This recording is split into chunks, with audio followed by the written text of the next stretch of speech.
భారత టెక్ దిగ్గజ ఇన్ఫోసిస్ కు పెద్ద ఎదురు దెబ్బ తగిలింది.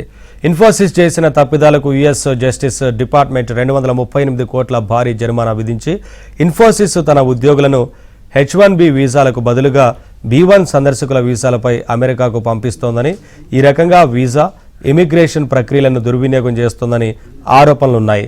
దీనిపై విచారణ జరిపిన America justice department Infosys US visa నిబంధనలు ఉల్లంఘించిందని ఆగ్రహం వ్యక్తం చేసింది.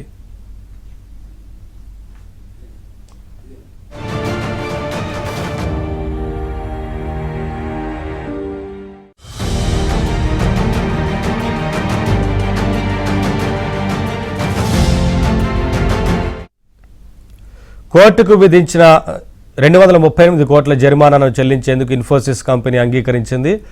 అయితే భవిష్యత్తులో ఇమిగ్రేషన్ చట్టాలను ఉల్లంఘించబోమని తెలిపింది. వీసా పద్ధతుల్లో పారదర్శకతను పాటించడానికి కార్పొరేట్ స్థాయిలో కఠిన చర్యలు తీసుకుంటామని కోర్టుకు విజ్ఞప్తి చేసింది. కాగా ఇన్ఫోసిస్ చెల్లిస్తోన్న 238 కోట్ల భారీ జరిమానా ఇప్పటివరకు యుఎస్లో విధించిన ఇమిగ్రేషన్ మోసం కేసుల్లో అతిపెద్ద జరిమానాగా చెబుతున్నారు.